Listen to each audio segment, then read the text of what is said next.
Em nome do Pai, do Filho e do Espírito Santo. Queridos amigos do Apostolado Glória de Maria, estou fazendo esse vídeo aqui hoje para tratar de um tema, ou pelo menos acrescentar algo a esse tema, do qual muitos já conhecem e muito já foi falado. É o caso do mistério, o grande mistério que envolve as aparições de Nossa Senhora em Fátima, em 1917, sobretudo com relação à vidente irmã Lúcia de Fátima, e principalmente depois que o Dr. Peter Choinovsky, através do seu blog, Sister Lucy Truth, que eu vou colocar depois na descrição do vídeo, para aqueles que quiserem se aprofundar mais, Dr. Peter Choinovsky fez uma extensa investigação, contratando diversos especialistas das diversas áreas, e todos os especialistas concluíram que se tratam de duas irmãs Lúcia. Uma, a vidente verdadeira, e uma outra pessoa que teria sido colocada no lugar dela a partir, provavelmente, de 1957, mas que só apareceu em público em 1967. E então eu gostaria de tratar hoje sobre um período específico que me parece que é uma chave para a gente entender o que aconteceu.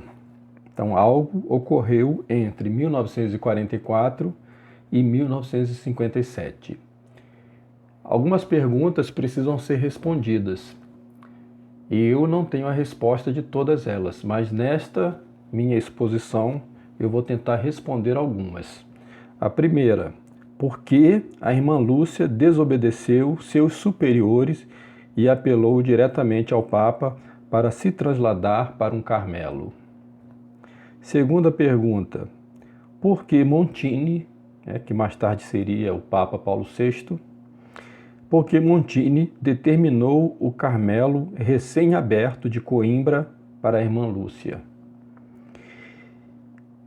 E por que essa mensagem de Montini, determinando que a irmã Lúcia deveria ir para esse Carmelo específico em Coimbra, chegou ao porto, justamente onde estava a irmã Lúcia, e chegou junto com a imagem de Nossa Senhora Peregrina?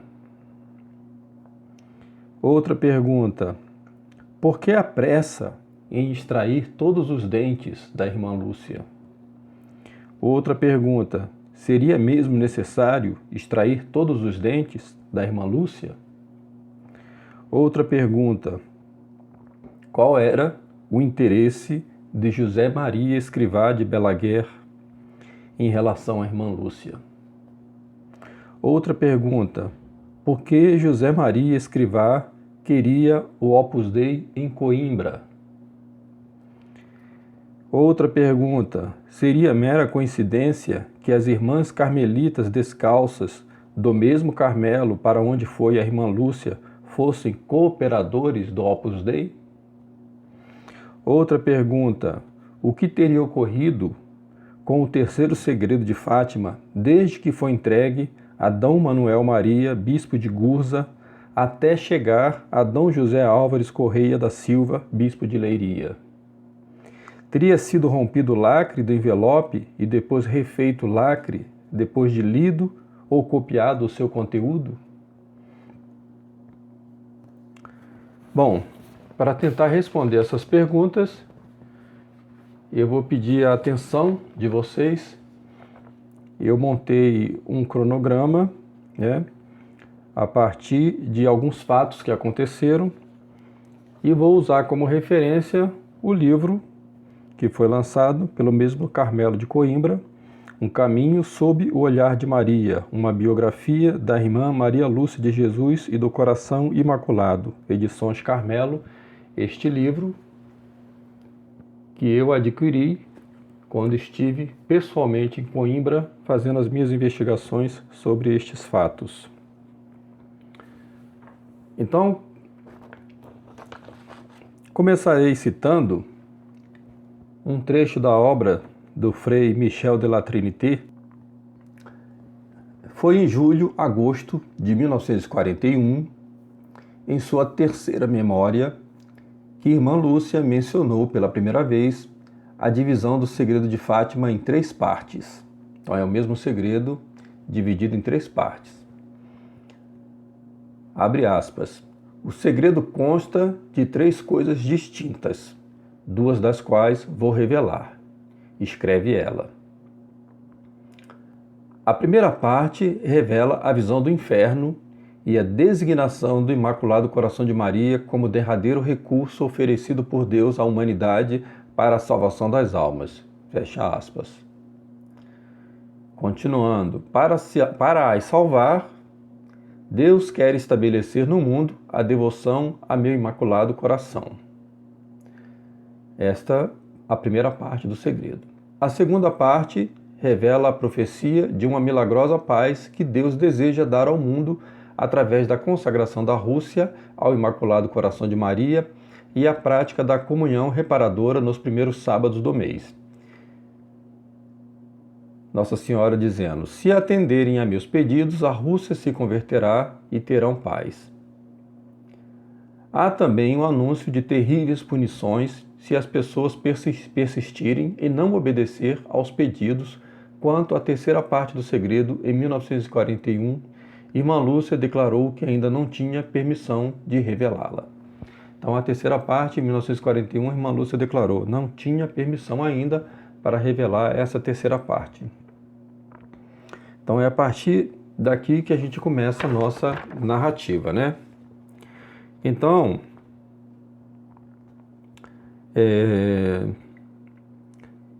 em 1940, a Irmã Lúcia vai enviar a sua primeira carta ao Papa.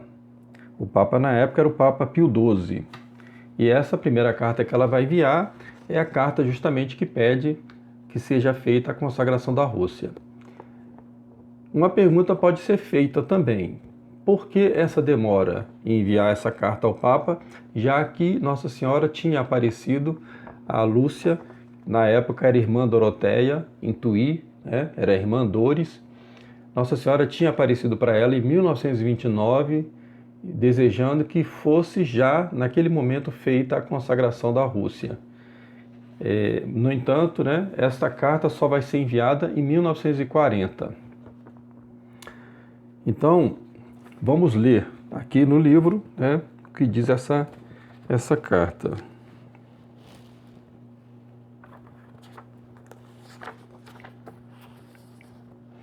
Foi em 1940 que, instada pelo senhor bispo de Leiria, pelo senhor bispo de Gurza e pela sua superiora, a Irmã Dores escreveu. A Irmã Dores era o nome da Irmã Lúcia, enquanto Irmã Doroteia.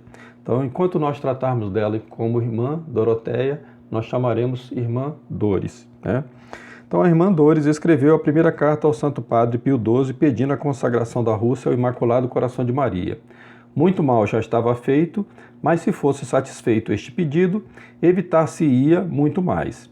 É um grande mistério que Deus se submeta à vontade dos homens, mas ele age assim, também para que os grandes sóis da Igreja possam praticar a humildade recebendo a luz do céu através de humildes estrelinhas quase imperceptíveis.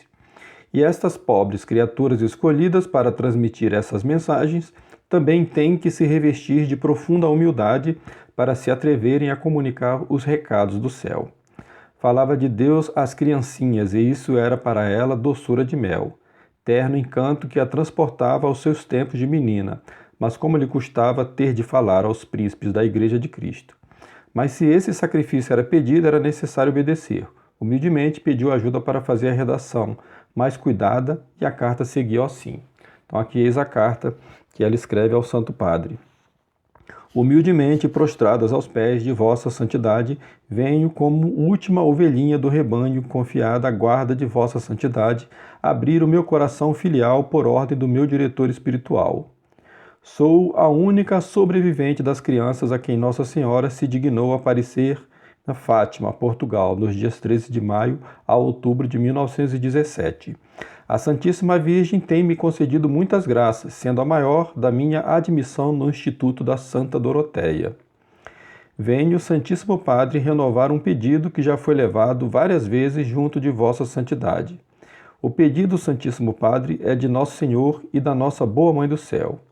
Em 1917, na parte das aparições que temos designado o segredo, a Santíssima Virgem revelou o fim da guerra que então afligia a Europa e anunciou outra futura, dizendo que para impedir viria pedir a consagração da Rússia a seu Imaculado Coração e a comunhão reparadora nos primeiros sábados, prometendo, se atendessem a seus pedidos, a conversão dessa nação e a paz. De contrário, anunciou a propagação dos seus erros pelo mundo, promovendo guerras e perseguições à Santa Igreja, o martírio de muitos cristãos, várias perseguições e sofrimentos reservados à vossa santidade e o aniquilamento de várias nações. Santíssimo Padre, até 1926 ficou isto em silêncio, segundo a ordem expressa de Nossa Senhora. Então, depois de uma revelação em que pediu se propagasse no mundo a comunhão reparadora nos primeiros sábados de 5 meses seguidos, fazendo com o mesmo fim uma confissão, um quarto de hora de meditação sobre os mistérios do Rosário e rezando um terço com o fim de reparar os ultrajes, sacrilégios e indiferenças cometidos contra o seu Imaculado Coração, as pessoas que praticarem esta devoção promete a nossa boa Mãe do Céu assistir na hora da morte com todas as graças necessárias para se salvarem. Expus o pedido de Nossa Senhora ao confessor, que empregou alguns meios para que se realizasse, mas só em 13 de setembro de 1939, Sua Excelentíssima Reverendíssima o Senhor Bispo de Leiria se dignou em Fátima tornar público este pedido de Nossa Senhora. Aproveito, Santíssimo Padre, este momento para pedir a Vossa Santidade se digne estender e abençoar esta devoção para todo o mundo. Em 1929, Nossa Senhora, por meio de outra aparição, pediu a consagração da Rússia a seu Imaculado Coração, prometendo por este meio impedir a propagação dos seus erros e a sua conversão. Algum tempo depois, dei conta ao confessor do pedido de Nossa Senhora. Sua Reverendíssima empregou alguns meios para que se realizasse, fazendo-o chegar ao conhecimento de Sua Santidade Pio XI.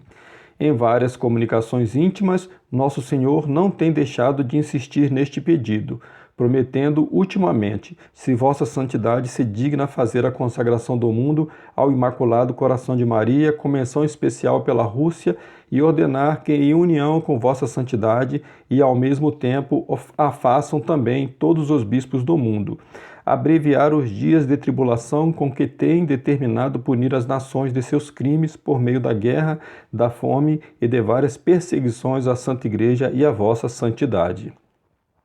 Sinto verdadeiramente, Santíssimo Padre, os sofrimentos de Vossa Santidade, e quanto me é possível, com as minhas pobres orações e sacrifícios, procuro minorá-los junto do nosso bom Deus e do Imaculado Coração de Maria. Santíssimo Padre, se é que na união da minha alma com Deus não sou enganada, Nosso Senhor promete em atenção a consagração que os excelentíssimos prelados portugueses fizeram da nação ao Imaculado Coração de Maria uma proteção especial à nossa pátria durante esta guerra, e que esta proteção será a prova das graças que concederia às outras nações se com esta se lhe tivessem consagrado. Agora, Santíssimo Padre, permita-me mais um pedido, que é apenas um desejo ardente do meu pobre coração, que a festa em honra da Imaculado Coração de Maria seja estendida a todo o mundo como uma das principais na Santa Igreja. Com maior respeito e reverência imploro a bênção apostólica. Deus guarde a vossa santidade, Tuí, Espanha, 2 de dezembro de 1940, Irmã Maria Lúcia. Bom, eis aqui então a carta que a Irmã Lúcia envia para o Papa, já na ocasião, Papa Pio XII. No dia 12 de junho de 1941, dia de Corpus Christi, a Irmã Lúcia, através de uma nova visão, dessa vez Nosso Senhor pede a ela a união dos bispos da Espanha. Então vamos ver como se deu este fato.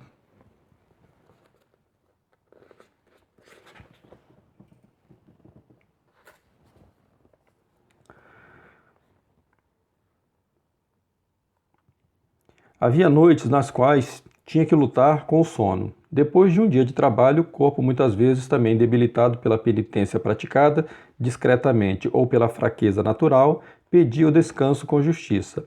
Mas ela tinha sede de reparar o coração de Deus e de interceder pelo Santo Padre, pela Santa Igreja, pela conversão dos pecadores, pela santificação dos sacerdotes, pela Espanha e pela Rússia, que levava sempre no seu coração, rezava, suplicava, oferecia-se e às vezes o Senhor pedia mais um sacrifício. Nessas horas de maior recolhimento, costuma o bom Deus comunicar-se tão intensamente à minha pobre alma que não me resta dúvida alguma da sua presença real. Ordinariamente, depois de ter me confundido no próprio nada e miséria, fazendo-me sentir o que em mim lhe desagrada, prossegue, lamentando-se ora de umas coisas, ora de outras, que no pobre mundo tanto o desgostam. As noites de 12 para 13 eram vividas por ela em espírito em Fátima, no meio da multidão dos peregrinos rezando com e por eles. Eram datas tão entranhadas que nada as conseguia pagar. Às vezes obtinha licença para ficar em oração toda a noite. Assim aconteceu no dia 12 de junho de 1941, uma quinta-feira, dia do Corpo de Deus. Era uma vigília especial. Nessa noite o Senhor pediu-lhe para dizer ao senhor arcebispo de Valladolid que desejava fizessem alguma coisa para restaurar o fervor na igreja em Espanha, como a irmã Lúcia confirmará numa carta de 1943. Então, em 1941, Nosso Senhor apareceu a ela, fazendo esse pedido, principalmente, direcionado ao arcebispo de Valladolid, pedindo então a união dos bispos, Havia algum outro perigo sobre a Espanha, além daquele, que tinha atravessado e tinha varrido a Espanha durante a década anterior, a década de 30, que foi a Guerra Civil Espanhola e com toda a perversidade comunista. Havia nesse momento, então, em 1941, um outro perigo. Qual seria este perigo? Então, continuando aqui a nossa cronologia.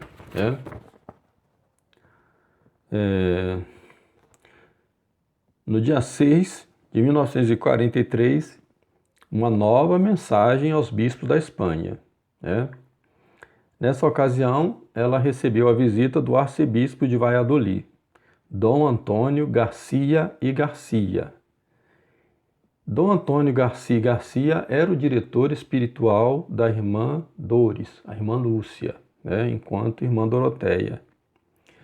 Nesta ocasião, dessa visita do arcebispo de Valladolid, a irmã Lúcia manifesta o desejo de se trasladar para um Carmelo, ou seja, ela não queria mais ser irmã Doroteia, ela gostaria de ser uma carmelita. Isso é um dado muito importante nessa história. Então isso se deu em junho de 1943. Dom Antônio Garcia, o arcebispo de Valladolid, vai apoiá-la nesse intento. Ele vai buscar, de todas as maneiras, conseguir com que se faça esse translado.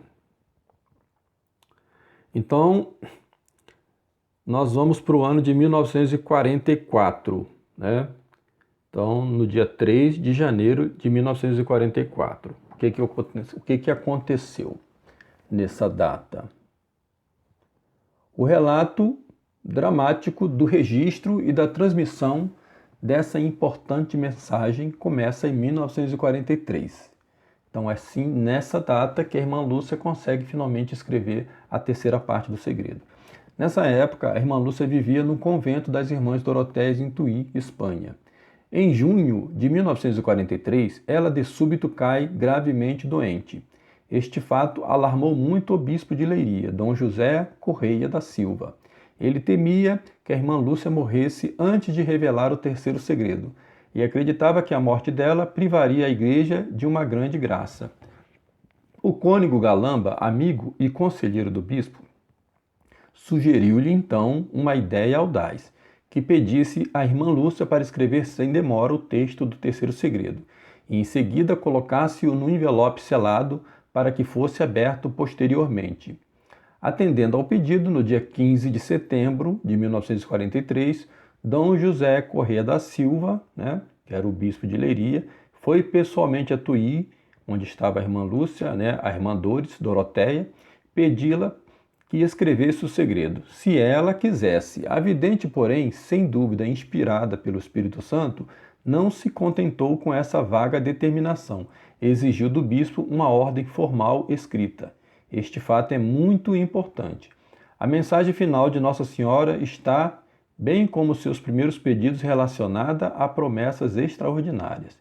É uma graça inaudita que Deus oferece ao século XX, com o intuito de curar seus problemas urgentes.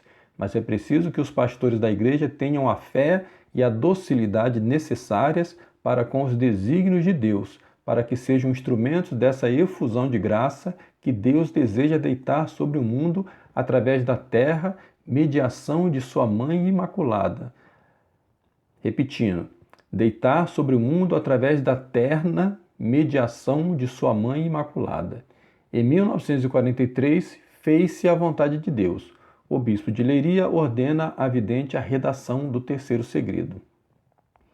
Em outubro daquele ano, ou seja, o mesmo ano, 1943, Dom José Corrêa da Silva, o bispo de Leiria, atendeu ao pedido do cônego Galamba. Escreveu à irmã Lúcia ordenando-lhe formalmente que registrasse o segredo. Porém, novas dificuldades surgiriam. Na época, Lúcia foi acometida ao longo de quase 3 meses por uma misteriosa e terrível angústia. Ela relatou que toda vez que se punha a escrever o segredo, não conseguia fazê-lo. Vê-se aqui, sem dúvidas, a última investida de Satanás contra a mensagem de Maria Imaculada. O demônio previa o prejuízo que o registro do terceiro segredo causaria ao seu domínio sobre as almas e ao seu plano de penetrar o coração da Igreja. E essa provação enfrentada pela vidente nos revela a magnitude do ato de registrar o segredo. Na noite de Natal, irmã Lúcia confidenciou a seu diretor espiritual que ainda não havia conseguido cumprir a ordem do bispo. Então, lembrando que o diretor espiritual da irmã Lúcia, né, era o arcebispo de Valladolid. Finalmente, em 2 de janeiro de 1944, e este fato é pouco conhecido, a Santíssima Virgem apareceu uma vez mais à irmã Lúcia. Ela confirmou à vidente que era da vontade de Deus que o segredo fosse redigido e deu-lhe a luz e a força necessárias para conseguir cumprir o que lhe fora determinado. Então vejamos como isso aconteceu de acordo com o relato da própria irmã Lúcia, né?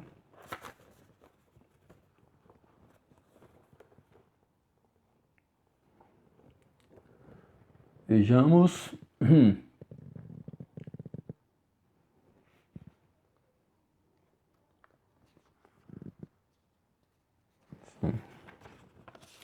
O segredo escrito.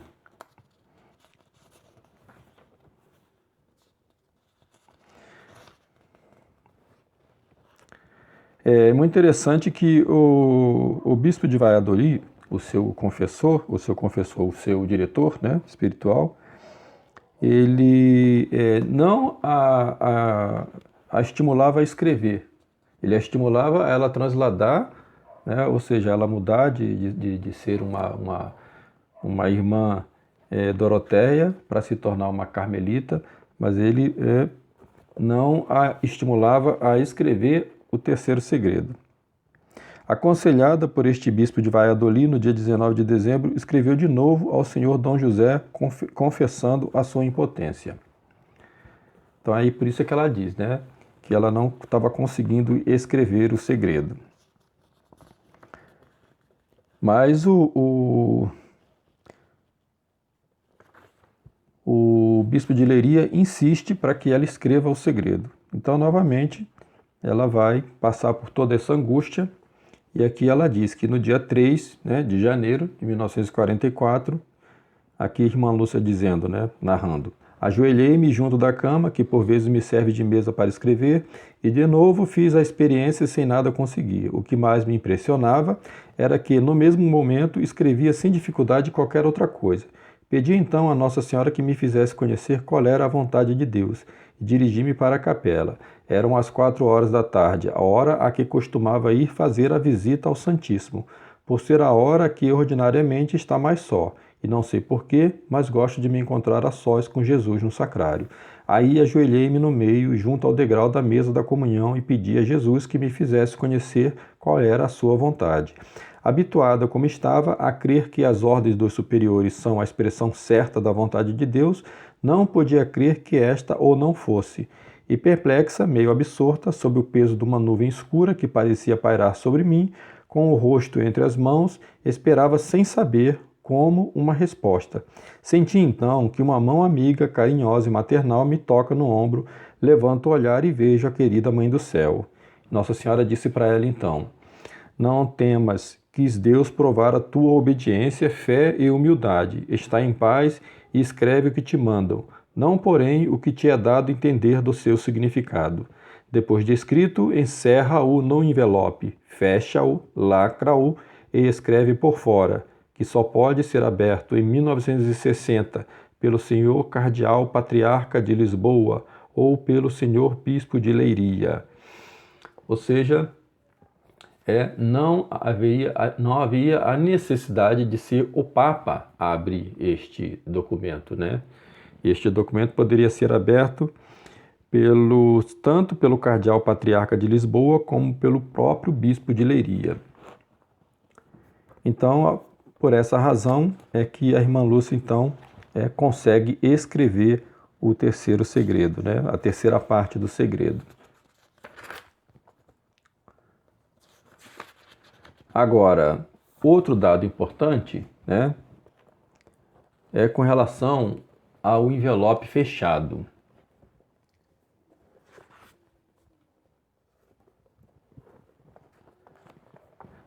Nossa Senhora disse à irmã Lúcia que escrevesse a terceira parte do segredo e o guardasse no envelope fechado e lacrado. Foi muito interessante a forma como ela conseguiu obedecer a esta ordem. Depois de escrito, fechou o envelope e no dia seguinte foi pedir à Madre Superiora o lacre e o carimbo. A superiora, surpreendida com o pedido, perguntou-lhe para que queria isso. A irmã Dores, um pouco comprometida, disse que queria guardar assim fechada uma carta. Mas que importância tem essa carta? Perguntou a superiora. Como não podia dizer de que se tratava, a pastorinha encolheu os ombros, baixou os olhos e com um leve sorriso partiu de mãos vazias, mas confiante que ia ser ajudada. Foi junto do sacrário confiar o problema ao seu Jesus escondido, e cheia de confiança na resposta, foi para o seu trabalho. Pouco depois, a vice-superiora foi à rouparia pedir-lhe o favor de ir à cozinha queimar-lhe um cesto de papéis.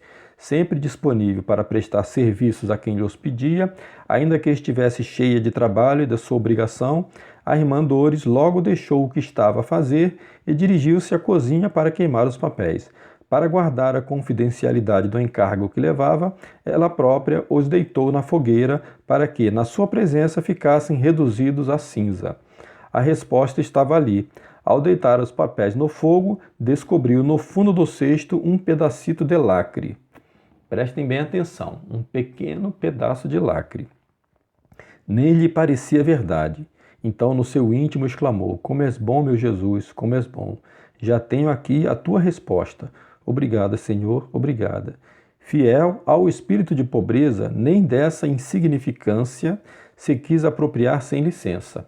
Ao entregar o cesto vazio, mostrou à vice-superior o pedacinho de lacre que encontrara e pediu licença para o utilizar. A madre achou graça, sendo uma migalha tão pequena.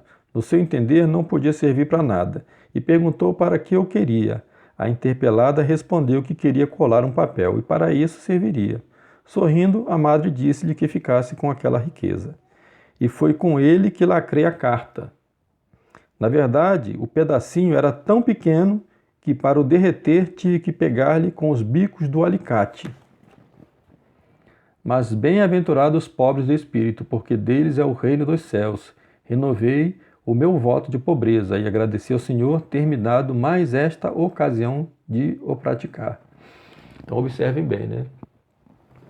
Que Deus deu à irmã Lúcia a oportunidade de lacrar este envelope contendo uma coisa tão importante como era essa mensagem, essa terceira parte do segredo, com um pequenino pedacinho de lacre que para queimar ela precisou usar um alicate. Então isso aqui é um dado importantíssimo, né, do desenrolar dos fatos. Este envelope ficou com a irmã Lúcia, né, durante bastante tempo, justamente porque faltava alguém de confiança para que isso fosse levado até o bispo de Leiria.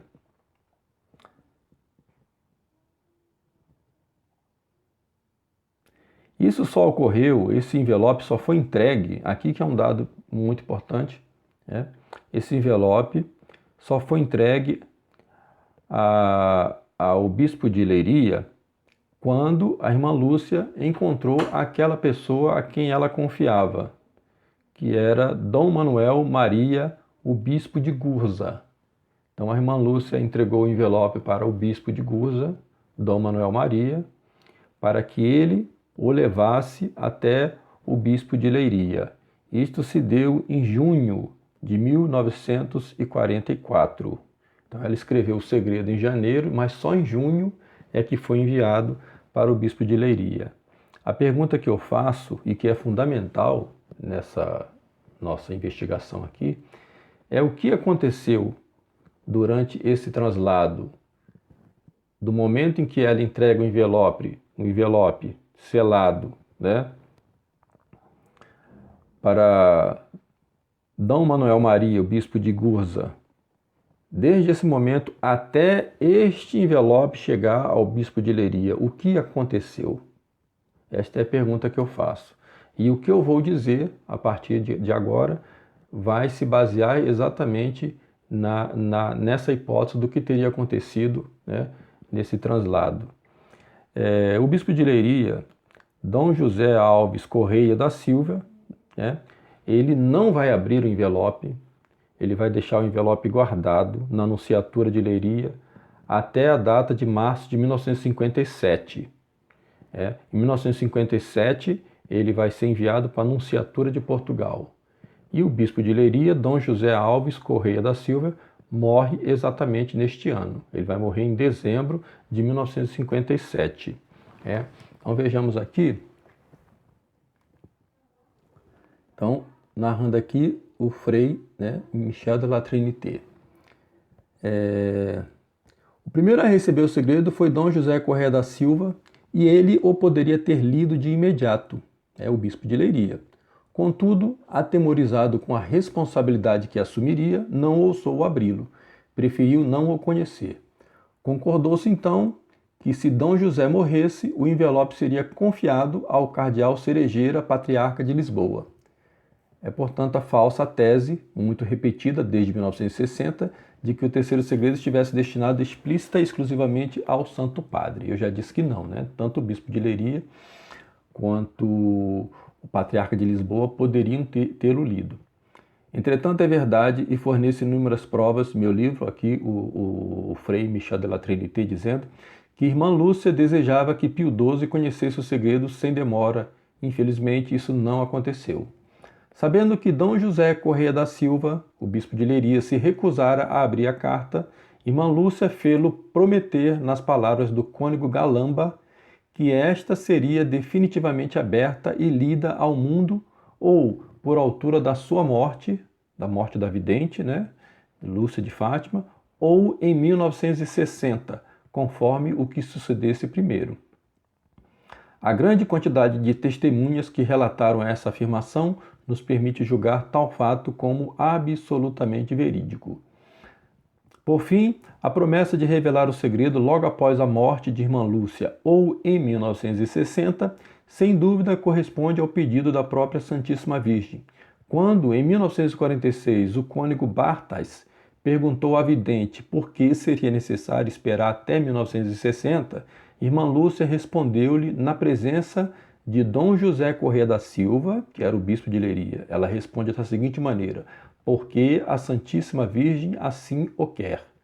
Em resumo, como demonstrei de forma consistente em meu livro, Michel Trinité dizendo, podemos provar com segurança que Deus desejava que os pastores da igreja acreditassem no último segredo de Nossa Senhora e que este fosse tornado público aos fiéis. Isto deveria ter sido feito ao menos em 1944 ou no máximo em 1960, pois, como a irmã Lúcia mais tarde explicaria, seria então muito mais claro. Então, era uma espécie de data limite, 1960. Então, coisas misteriosas vão começar a acontecer a partir desse momento que ela escreve, né, esse documento. Para a gente entender essa sequência que vai se dar agora, é muito importante entender também o que se deu na Espanha, né? Afinal de contas, a irmã Lúcia, nesse momento, era a irmã Dores, era uma irmã Doroteia em Tui, na Espanha, né? Então, na Espanha foi fundado o Opus Dei, no dia 2 de outubro de 1928, por José Maria Escrivá de Balaguer, né? Então, para a gente entender um pouquinho do que é o Opus Dei depois vai virar uma prelazia, né? No seu início não era ainda, mas eu vou dar um pequeno resumo porque algo aqui é importante para nós. Então, os fiéis da prelazia, né? O Opus Dei, são os supernumerários, a hierarquia mais alta, são adscritos, numerários e numerárias auxiliares. Então são leigos, podem ser casados, podem ser homens, podem ser mulheres, né? Esses estão abaixo dos supernumerários. Depois tem a Sociedade Sacerdotal da Santa Cruz. Aqui já é um clero formado especificamente dentro do Opus Dei.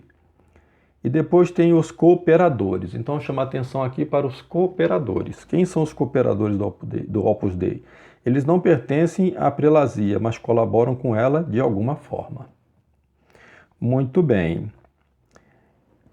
Em 1943, né, acontece os primeiros contatos entre o fundador do Opus Dei, José Maria Escrivá de Balaguer, e o então secretário de Estado do Papa Pio XII, Montini, né?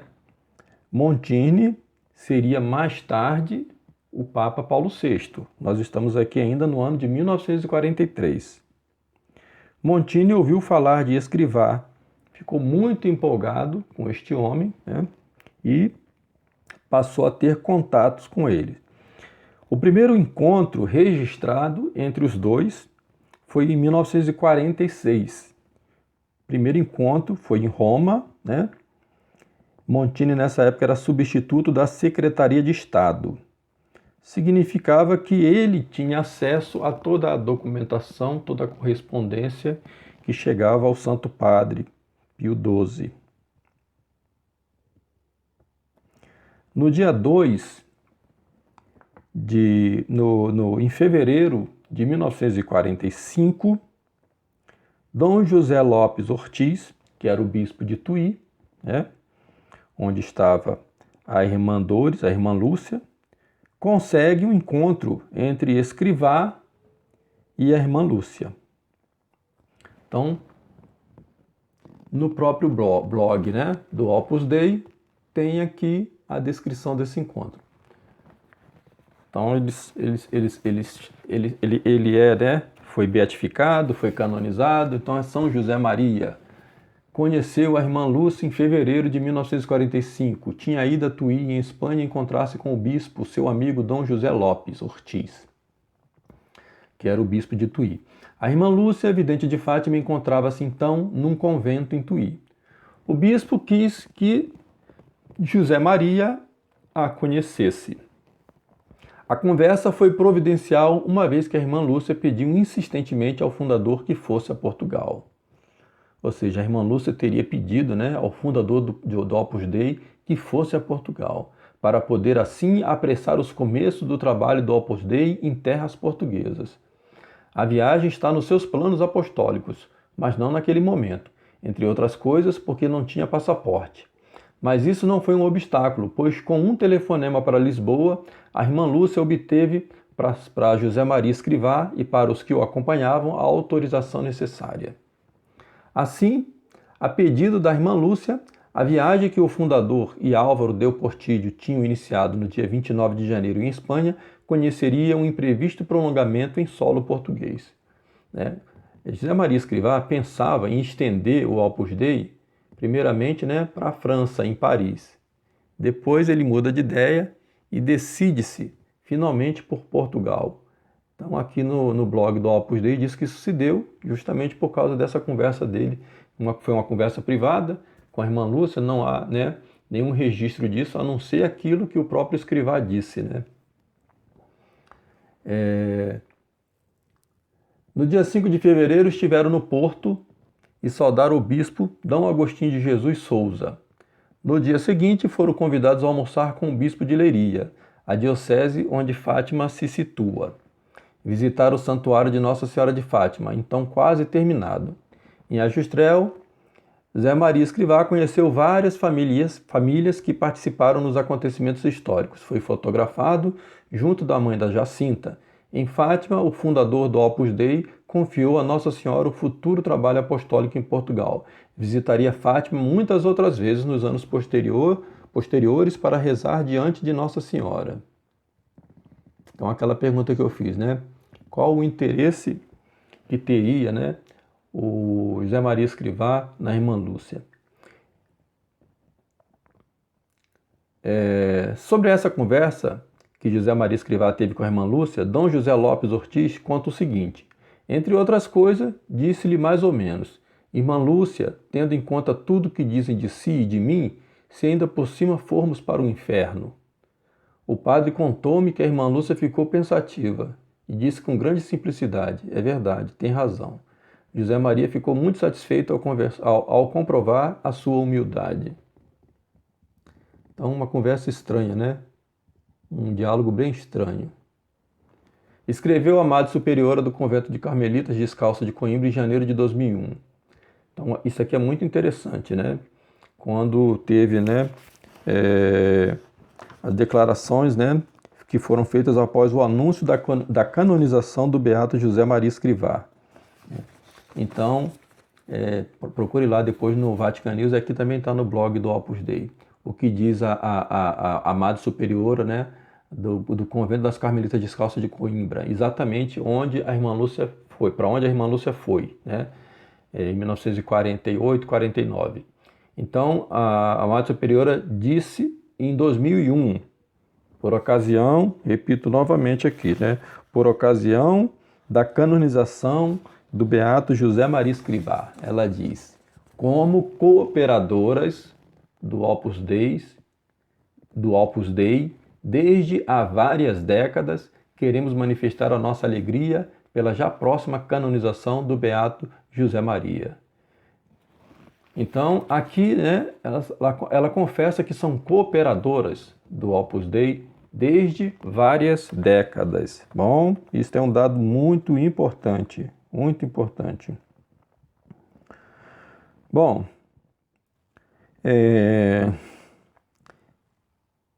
então em 1945 vai acontecer a primeira viagem de Escrivá a Portugal, né?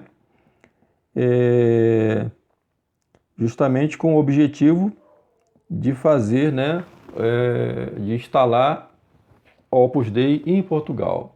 E isso vai acontecer de fato justamente em Coimbra, na cidade de Coimbra. Então o Opus Dei em Portugal vai se iniciar em Coimbra, mesmo lugar, né, para onde vai depois a irmã Lúcia, né? Então, a irmã Lúcia, ela está com esta ideia, né, fixa de sair de Tui, na Espanha, e se tornar uma carmelita. Ela quer ir para o Carmelo de qualquer maneira. Então vejamos como é que ela vai se comportar nesse período, né?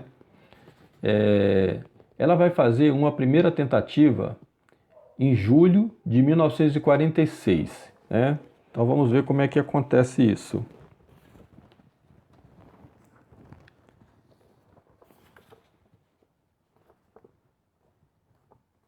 Em julho de 1946.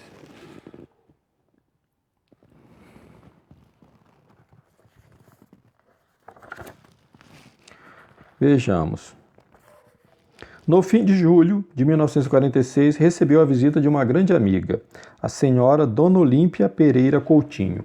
Esta senhora ofereceu à irmã Dores a possibilidade de ir a Roma, pagando-lhe a viagem, e a outra irmã que fosse designada para a acompanhar, se para isso lhe fosse concedida licença. ficou com o coração em festa. Ir a Roma, poder ver o Santo Padre e poder falar-lhe. No primeiro momento a licença foi-lhe concedida, mas algum tempo depois foi retirada. Foi-lhe dito que não devia ir por ser irmã coadjutora, mas a razão verdadeira foi-lhe revelada por uma irmã doente que ela levou em cadeira de rodas a passear no jardim. Então a irmã Lúcia disse-me que as madres não me deixavam ir a Roma por suspeitarem que eu queria ir pedir ao Santo Padre licença para me transladar ao Carmelo. Guardei silêncio, mas na verdade elas não se enganam. Então, as superioras da irmã Lúcia já sabiam que ela queria se transladar para um Carmelo e as superioras dela eram contra. Então, quando ela teve essa oportunidade de ir a Roma, as superioras dela não permitiram. Então, essa é a primeira tentativa dela. E sempre o bispo de Valladolid, que era o diretor espiritual dela, sempre está disposto a ajudá-la.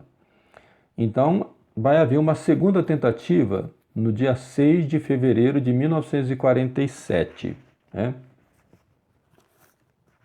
Então, no dia 6 de fevereiro de 1947, com a recomendação do senhor bispo de Leiria, foram falar com a irmã Dores, dois sacerdotes dominicanos.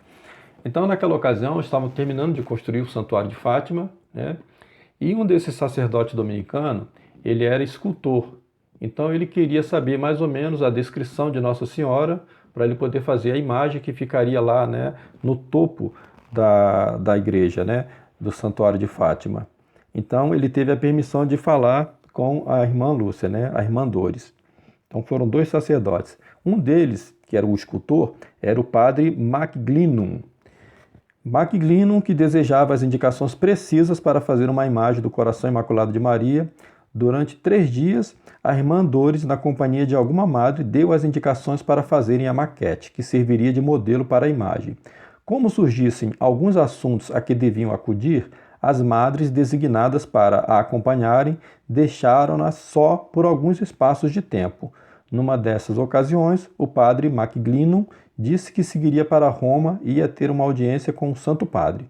A pastorinha saltou-lhe o coração e exclamou: "Que sorte!" Então o padre perguntou: "Por quê? Gostava a irmã de falar com o Santo Padre?" Ao que a pastorinha respondeu: "Oh, se gostava, mas isso não é para mim, não tenho essa sorte." Prontamente o sacerdote ofereceu-se para tudo o que ela quisesse. Refletindo no seu coração, pareceu-lhe que Deus lhe deparava uma oportunidade única e era por causa de Nossa Senhora que essa porta se abria. Então ela interpretou como um sinal de Nossa Senhora, porque era justamente o escultor, da imagem, que poderia se tornar o seu porta-voz para que ela conseguisse a permissão do Papa, para que ela fosse finalmente transladada, de irmã Doroteia para a irmã Carmelita. Então ela viu nisso como um sinal, de Nossa Senhora. "Se eu lhe entregar uma carta fechada para o Santo Padre, Vossa Reverendíssima entrega pessoalmente sem que ninguém mais o saiba?"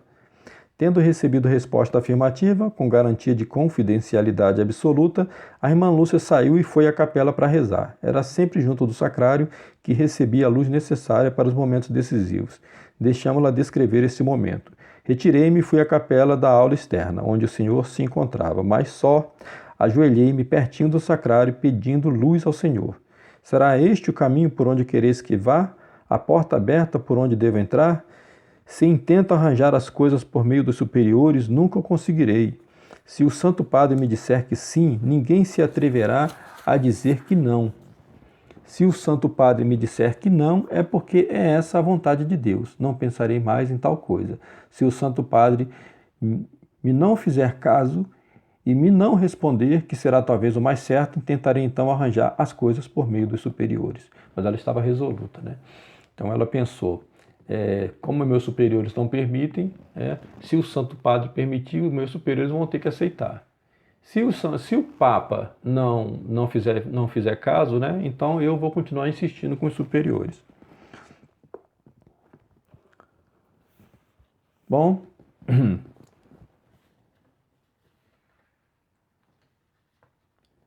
então ela recebe a resposta, De fato, o padre MacGlinnon vai entregar a sua carta diretamente, à secretaria, de Estado do Papa. Muito provavelmente quem recebeu isso foi o Montini, né?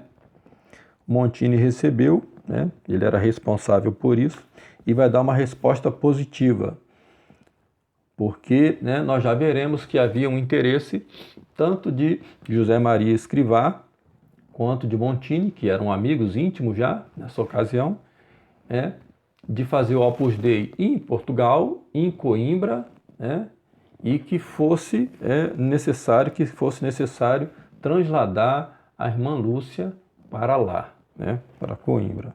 Mas vejamos como é que isso vai se dar.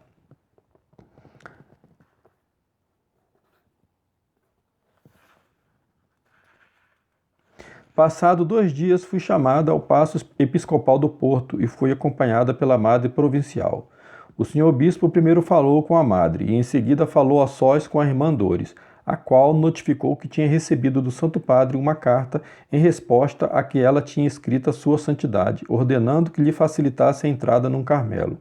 O senhor Bispo mandou-a pensar durante 8 dias. Durante 8 dias para pensar e depois dar uma resposta. A irmã Dores respondeu que achava desnecessário pensar mais, pois tinha a decisão tomada. Mas o senhor bispo exigiu que fosse pensar melhor. A irmã Lúcia descreve-nos a cena seguinte. Então aqui desenrola-se um drama, né? Com a sua superiora. O senhor bispo mandou de novo entrar a Madre Provincial, que se mostrou muito aflita.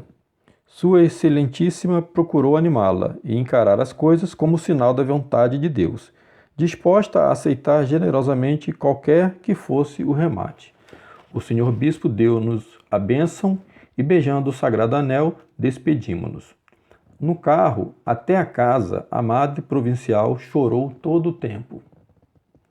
A mim, cortava-me o coração, queria consolá-la e não podia, porque a única coisa que a podia consolar era eu dizer-lhe que desistia da ideia de ir para o Carmelo.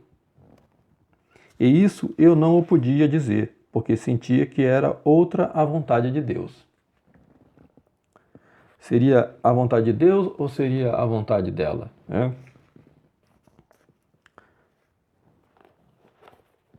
Então, ela vai ficar resoluta com essa decisão, né? Mas, no dia 12 de agosto de 1947, nova entrevista com o senhor Dom Agostinho, bispo do Porto. Ele perguntou à irmã Dores para qual Carmelo desejava ir, ela sugeriu o de Viana de Castelo, por estar mais retirado. Além disso, a prioresa de lá era sua conhecida, mas o prelado queria que ficasse no Porto, para o que achava prudente esperar até a comunidade se normalizar, visto ser uma fundação ainda recente e devia renovar e reforçar os elementos comunitários. A irmã Dores anuiu a proposta, até porque a prioresa do Porto também era sua conhecida. Só queria que se resolvessem as coisas com rapidez. O senhor bispo, porém, disse de novo que a licença que tinha não era suficiente. Então, o bispo, né, do Porto já havia dito à irmã Lúcia que aquela carta do Papa, aquela licença que o Papa tinha emitido, né, pedindo para que facilitasse o seu translado para um convento carmelita, não era o bastante, né?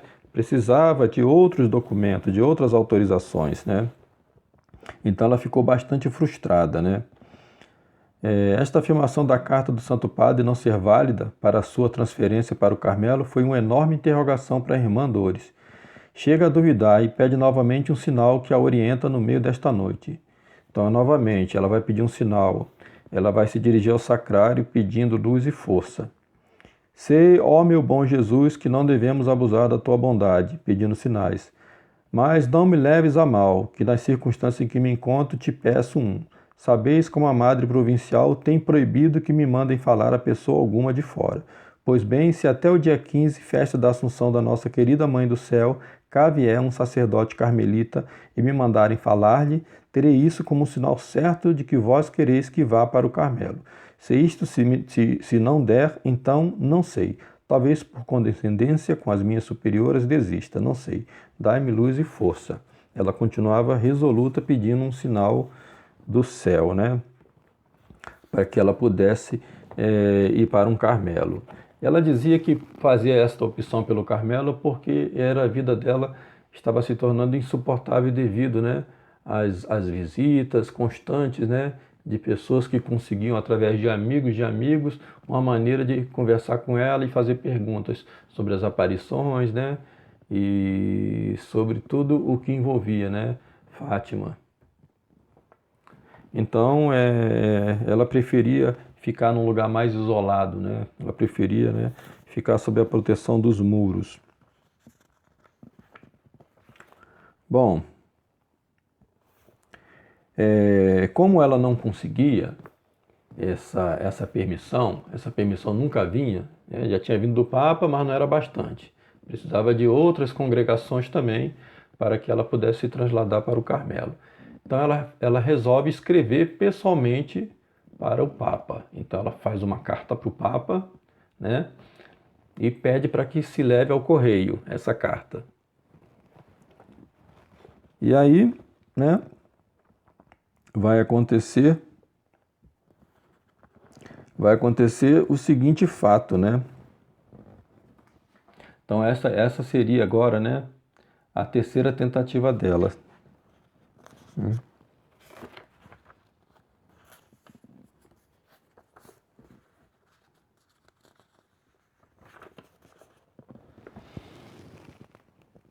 A terceira tentativa dela, né?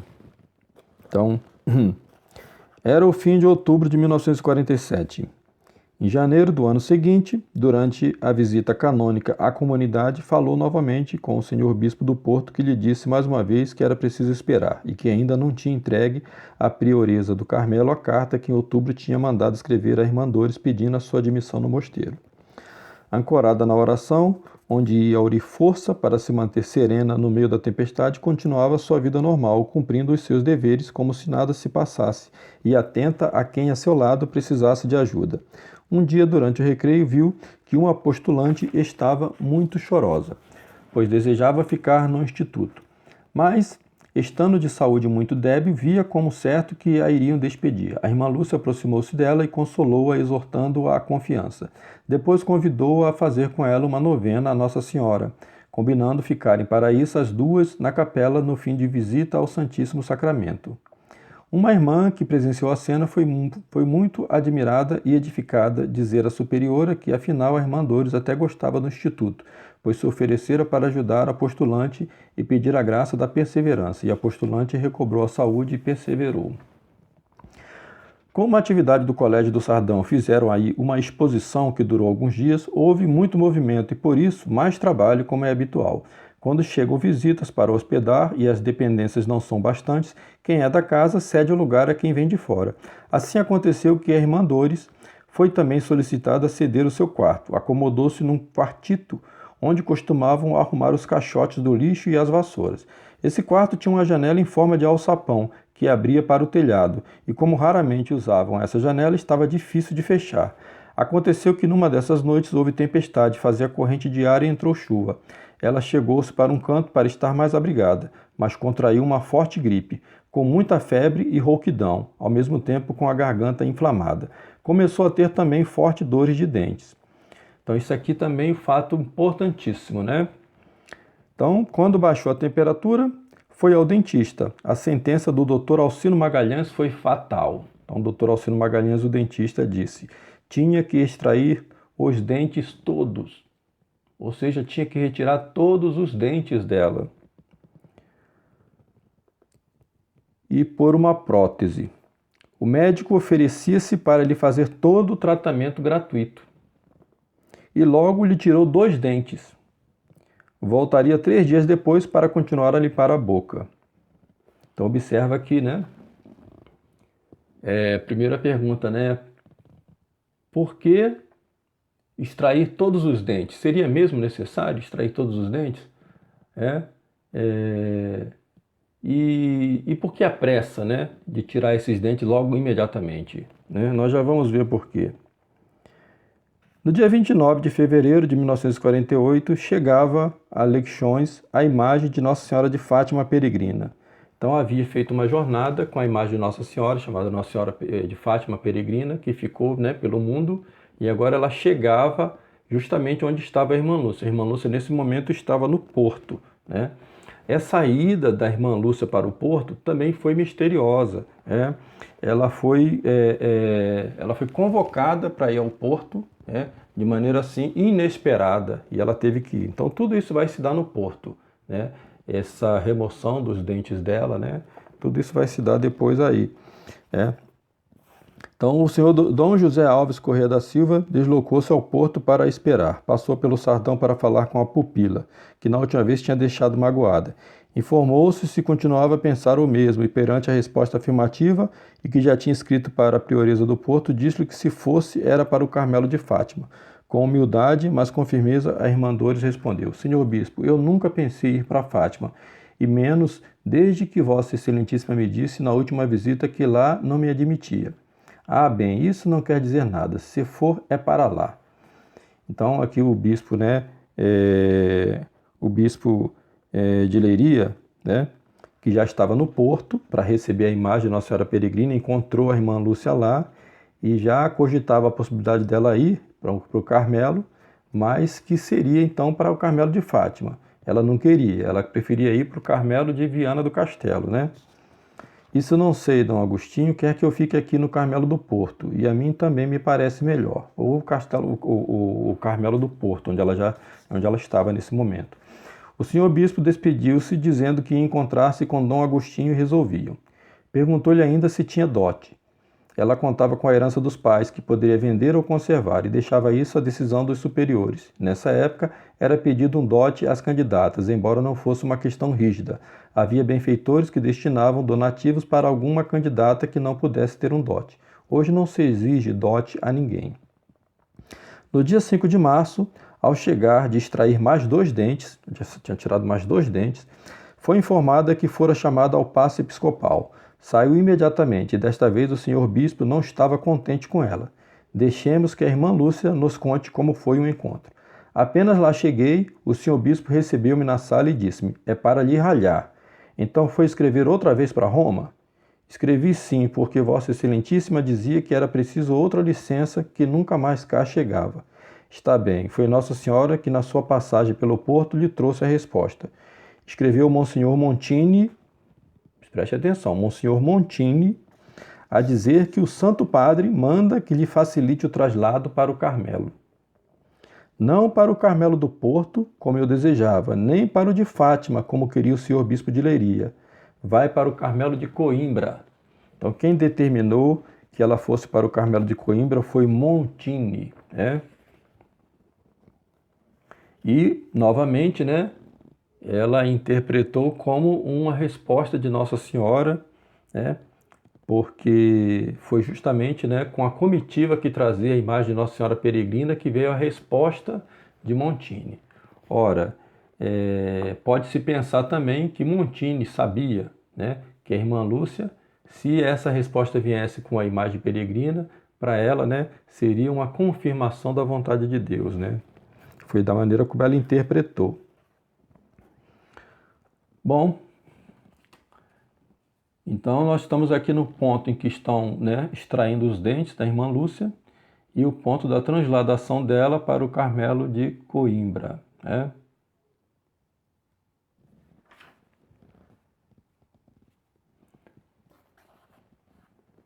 Então a irmã Lúcia vai para Coimbra, né?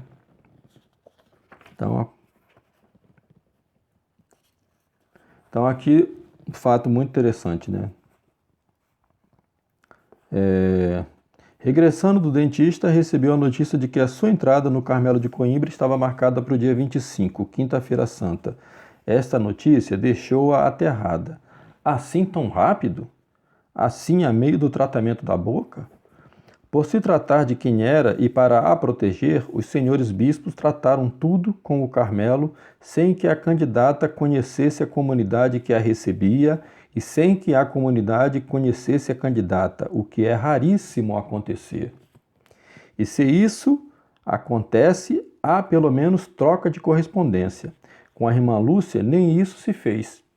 Foi o bispo de Coimbra, Dom Antônio Antunes, do Opus Dei, que no dia 12 de março escreveu à prioresa perguntando se tinha uma cela vaga com o pobre mobiliário de Carmelita para receber uma nova pretendente com grandes dotes de humildade, espírito de sacrifício, devoção a Nossa Senhora, etc. Não lhe disse de quem se tratava. Ocorre que o Carmelo de Coimbra, o Carmelo de Santa Teresa, embora seja um Carmelo antigo, tenha sido fundado lá no século XVIII, depois, quando foi proclamada a República em Portugal e o governo maçônico passou a perseguir a igreja em Portugal, esse Carmelo de Coimbra foi desativado e ficou sob ocupação do Exército. Só em 1946, nós estamos falando aqui em 1948, quando eles estavam tirando todos os dentes da boca da irmã Lúcia. Só em 1946 é que o Exército desocupou e esse Carmelo foi reativado. E no que foi reativado, ele foi reativado com uma turma nova, uma nova classe de freiras, Então essas freiras poderiam muito bem, como nós vimos aqui, serem cooperadoras do Opus Dei, e já estarem preparadas, para receber a falsa irmã Lúcia que viria, e para manter esta farsa. Por que eu digo isso? Porque, de alguma forma, me parece que o terceiro segredo, após a irmã Lúcia escrever em janeiro de 1944, ela vai dar esse segredo em junho para a sua pessoa de confiança, que era o bispo de Gurza, Dom Manuel Maria, bispo de Gurza, para levá-lo então ao bispo de Leiria. Pode-se supor que nesse caminho, este senhor, esse bispo de Gurza, que participou do Concílio Vaticano II, participou das 4 sessões iniciais do Concílio Vaticano II, pode ser que ele tenha entregado este envelope para José Maria Escrivá e ele tenha tido conhecimento do conteúdo desse envelope e tenha transmitido o conteúdo do envelope para Montini. E, baseado no que dizia esse terceiro segredo, eles pensaram na possibilidade, então, de fazer uma substituição da irmã Lúcia. Os defensores da continuidade da irmã Lúcia falsa, como sendo a verdadeira, eles dizem que essas mudanças que aconteceram, são muito evidentes no maxilar, vocês vão ver depois nas fotos, eles dizem que isso aconteceu justamente por causa dessa remoção dos dentes. Eu digo que essa remoção dos dentes foi feita exatamente para isso, para facilitar essa substituição. Porque os dentes, a arcada dentária, elas são como uma espécie de impressão digital, só que muito mais evidente, A arcada dentária é uma coisa única, tanto que os peritos, em criminologia, eles utilizam a arcada dentária para reconhecimento do morto, para identificação do morto, Então, uma coisa que caracteriza muito uma pessoa são os dentes e o seu sorriso. Se você muda isso, e depois você põe um hábito de freira carmelita e você põe um óculos depois com lentes bastante grossas, e aí realmente fica muito mais fácil você fazer uma mudança, fazer uma substituição de uma pela outra, Bem, com base no que eu falei até agora, vamos analisar algumas imagens e fazer um resumo daquilo que eu estou querendo demonstrar. Primeira coisa, de alguma forma, José Maria Escrivá de Balaguer e Giovanni Battista Montini sabiam o conteúdo do terceiro segredo antes que este chegasse ao bispo de Leiria, Dom José Alves Correia da Silva.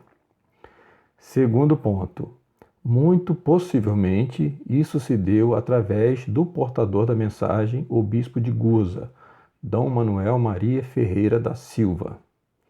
Terceiro ponto, para abrir o envelope sem danificá-lo, tiveram que romper o pequenino lacre e depois selarem novamente, embora não tivessem o cuidado de observar o ponto exato onde tinha sido fixado o lacre pela irmã Lúcia. E desta vez, então, eles colocaram o lacre no centro do envelope e nas duas extremidades de cima, como depois nós veremos. Quarto ponto, diante do conteúdo do terceiro segredo e da possibilidade, primeiro, do bispo de Leiria lê-lo ou enviar para o patriarca de Lisboa lê-lo, ou da irmã Lúcia morrer antes de 1960, Montini e Escrivá tiveram que agir. Quinto, o primeiro a fazer era evitar que o bispo de Leiria lesse o segredo e, além disso, fazer com que ele guardasse o segredo. O que de fato aconteceu, o segredo ficou guardado na Nunciatura de Leiria até 1957. Feito isso, teriam que tratar com a irmã Lúcia. Por isso, José Maria Escrivá vai a Tui conseguir uma entrevista com a irmã Lúcia no início de 1945. Essa entrevista serviria para demonstrar que era um desejo da vidente que se instalasse o Opus Dei em Portugal, como se pode verificar no próprio blog do Opus Dei. José Maria Escrivá e Montini sabiam que seria mais fácil lidar com a irmã Lúcia em um Carmelo recém-reaberto com uma turma de religiosas cooperadoras do Opus Dei em Portugal. Esse local era o Carmelo de Coimbra, já que ambos sabiam dos desejos da vidente de passar para um Carmelo. E por que tinha que ser o Carmelo de Coimbra? Porque este Carmelo, embora muito antigo, tinha sido desativado depois que a maçonaria passou a governar Portugal e depois, sob o governo Salazar, passou a ficar este Carmelo sob o comando do Exército. O Exército só desocupou este Carmelo em 1946. Então, quando a irmã Lúcia ingressa nesse Carmelo em 1948, ela já ingressa num Carmelo completamente novo e com uma turma completamente nova de religiosas. Sexto ponto, para substituir a irmã Lúcia, de frágil saúde, era necessário extrair todos os seus dentes, porque seria mais fácil, a partir de uma prótese dentária, mudar sua aparência, o suficiente para que ficasse mais semelhante a uma sósia, pois a arcada dentária é como a impressão digital.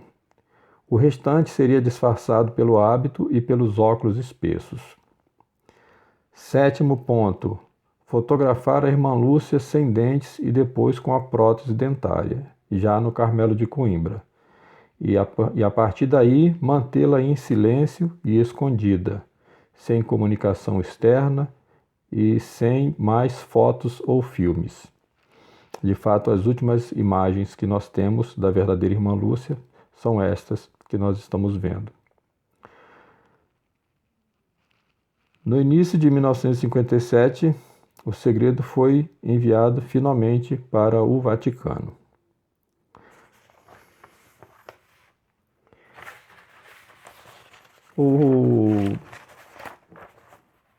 O jornalista Antônio Sotti publicou um livro chamado O Quarto Segredo de Fátima, e o cardeal Bertone, que então era o secretário de Estado do Papa Bento XVI, em 2006, deu uma entrevista à televisão italiana, e nessa entrevista que ele pretendia dar uma resposta ao livro de Antônio Sotti, que se chamava O Quarto Segredo de Fátima, ele acabou revelando sem querer muitas coisas interessantes. Então, no primeiro momento, nós vemos um envelope grande com o selo do bispo de Leiria, Dom José Alves Correia da Silva. Observe que o selo não foi rompido e o envelope foi aberto por cima através de um recorte.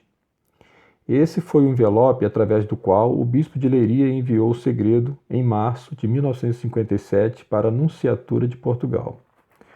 Agora, o cardeal Bertone retira outro envelope endereçado ao bispo de Leiria, com a caligrafia da irmã Lúcia. Notemos que esse envelope não está lacrado, por isso o cardeal Bertone o abriu normalmente. Agora, ele retira o envelope que nos interessa. Observem que ele possui os 3 lacres. Lembrem-se que a irmã Lúcia, em suas memórias, descreve que utilizou um pequenino pedaço de lacre que, para o derreter, teve que segurá-lo com um alicate.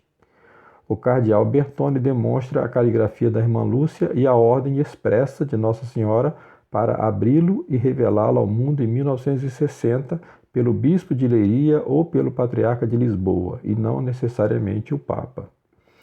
Esse é o mesmo envelope que Monsenhor Venâncio viu contra a luz e registrou as medidas do papel que havia em seu interior, 12 centímetros por 18 centímetros. O cardeal Bertone abre o envelope por cima, novamente, e mantém os 3 lacres intactos. Estranhamente, retira outro papel e dá as medidas de 9 cm por 14 cm e de dentro deste papel retira outra folha, contendo o terceiro segredo, que o Vaticano revelou em 2000.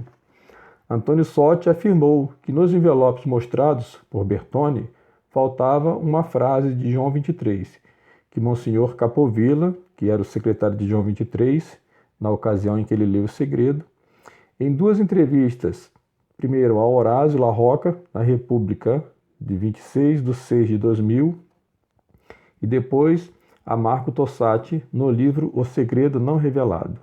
Capovilla contou que em 1959, quando o Papa leu o terceiro segredo, disse ao mesmo Capovilla que fechasse o envelope escrevendo sobre ele: "Não faço nenhum julgamento, porque a mensagem pode ser uma manifestação do divino e pode não ser."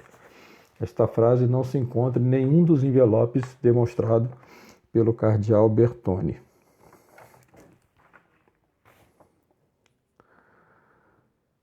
Em 1957, no final do ano, em dezembro, o bispo de Leiria morre. Ainda nesse mesmo ano, este envelope contendo o segredo chega finalmente ao Vaticano, mas não é lido pelo Papa Pio XII. Fica guardado esperando a data de 1960. A irmã Lúcia, muito provavelmente, deu a sua última entrevista ao padre Agostinho Fuentes, postulador da causa de beatificação de Jacinta Marto e de Francisco Marto. Entrevista na qual ela se mostrava bastante abatida e triste, segundo o relato do padre Agostinho Fuentes. A partir daqui, a irmã Lúcia desaparece. Não se ouve mais falar dela, não se vê mais nenhuma foto dela e nenhum filme dela. Em 1959, João 23 leu o segredo. Ele leu o segredo, mas já havia convocado o Concílio Vaticano II em janeiro deste ano. E, portanto, decide arquivar o segredo sem revelá-lo. Em 1963, Montini se torna o Papa Paulo VI. Em 1967, Paulo VI vai a Fátima. Nessa ocasião, ocorre o reaparecimento da irmã Lúcia, ou uma nova irmã Lúcia, sorridente, com uma postura totalmente diferente daquela vidente de Fátima. O jornal Voz de Fátima publicou uma série de fotos da irmã Lúcia com o Papa Paulo VI.